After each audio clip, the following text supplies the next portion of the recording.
Hey everybody, it's Hanny, and today I just felt really compelled to talk about one of my favorite things, and that thing is unironically CNN. I just can't get enough of the idea that at any given time I am the only person watching.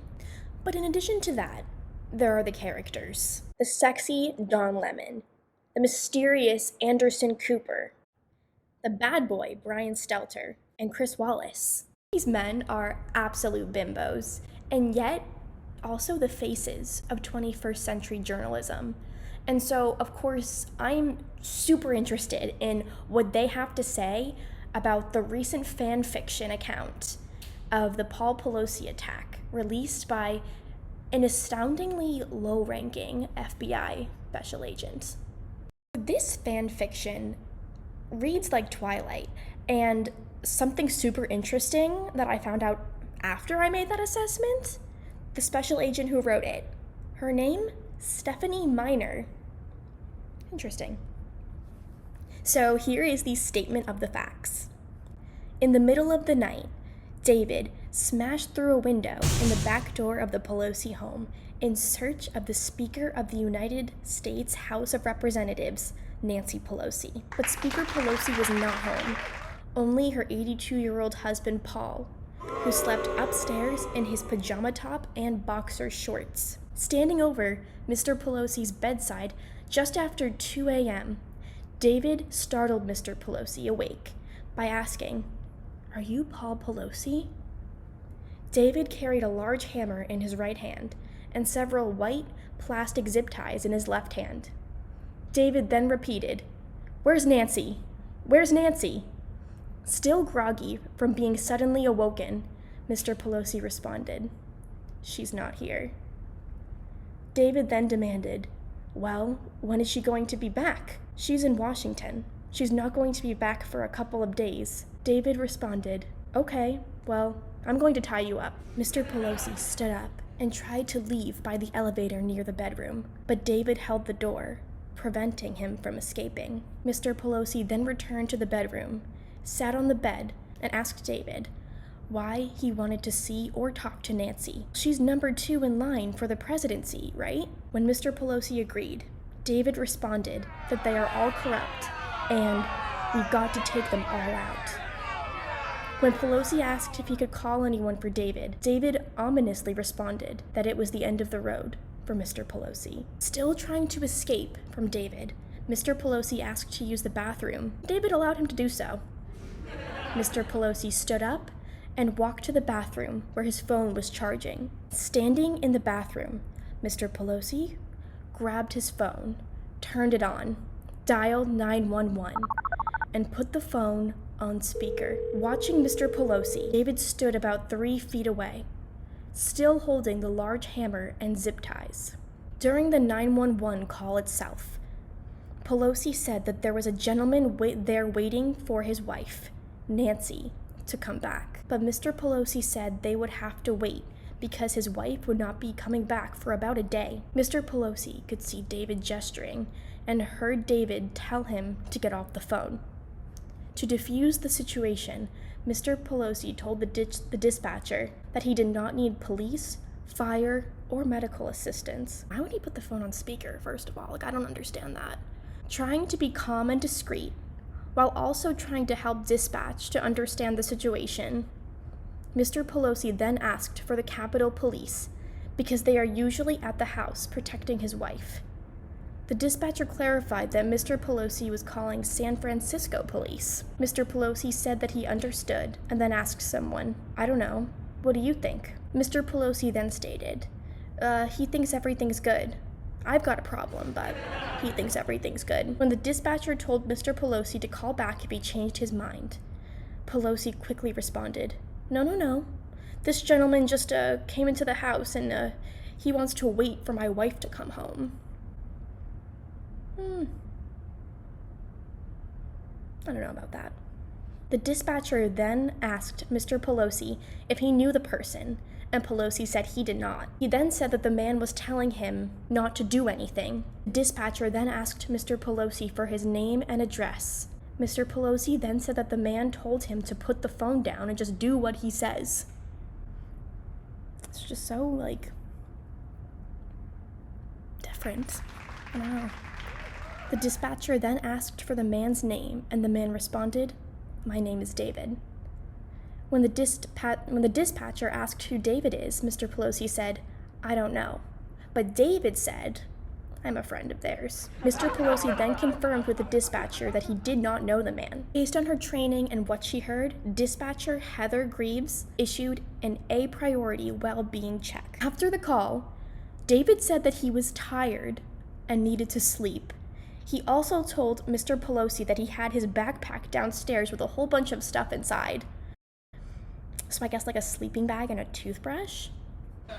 They proceeded downstairs with David walking behind Mr. Pelosi, still holding the large hammer and zip ties. Turning on the lights, Pelosi could see where David entered the house. David commented that he had to bash the window several times to break through and enter.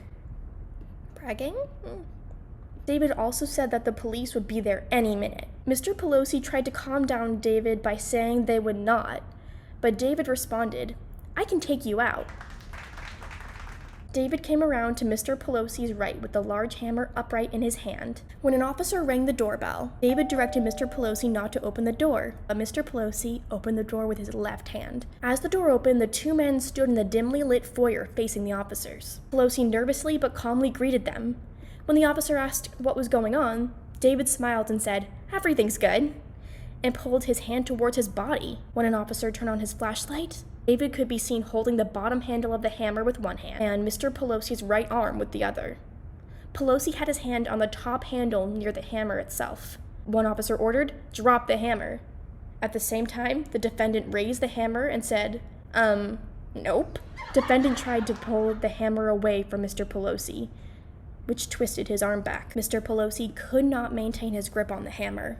A second later, David wrenched the hammer away from Mr. Pelosi, immediately stepped back, and lunged at him, striking Pelosi in the head at full force with the hammer, which knocked Mr. Pelosi unconscious.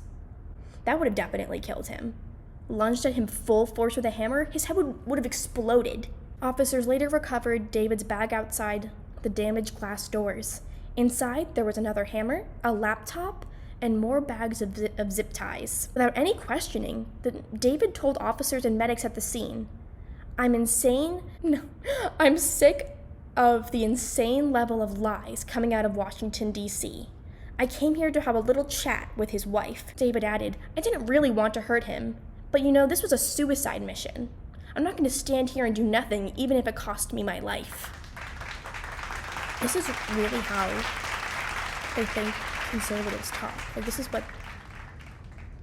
what they think they say. How did you get in here? The window? I just want to try one thing. Stay very still. And so, also important to mention was now the story is that David was dressed in all black. He was not in his underwear. So, picture like a cartoon burglar. That's stupid. Ugh. Just moments ago, federal charges were filed against the man accused of beating Paul Pelosi with a hammer inside his home. From CNN's Whitney Wild, give us the new details. Well, the Justice Department is saying that this all began around 2:30 in the morning Friday when this man, the suspect, 42-year-old David DePape, went to the Pelosi home, went to the back, and entered through the back of the home. Based on this affidavit, it sounds like that he was able to try to break through a door and somehow, utilize that to get inside the home. Then DePape went up to the bedroom on another floor where Paul Pelosi, the husband of House Speaker Nancy Pelosi, was sleeping, and woke him up. And at this point, this is where the story gets really strange, because DePape's standing there basically over Pelosi, who was sleeping in his bed, and Pelosi was somehow able to basically talk him down from a violent attack. Pelosi went into the bathroom, somehow called 911, and apparently, according to this affidavit, DePape knew that, but chose not to leave. The reporter doesn't know how to convincingly tell this story. It's so outrageous. And then there's the other contradiction. To David, according to the people who wrote the report, this was a suicide mission, but yet he went through an entire list of other people that he was planning on targeting. So I don't really get that. I just flat out lying. The whole Paul Pelosi scenario really just epitomizes the death of journalism. I mean, it's like now, for something to be true, does not involve any sort of investigation, thorough interviewing. It's just, well, this is what officials said, so. If you voted for Trump, this is your fault. And to even question the validity of what the police are saying and what other sources are saying, it's considered treasonous. It's wrong. It's minimizing the horrific event that happened. I don't know. I'm just personally not a fan of manipulation and shaming in the term conspiracy theorist being thrown around.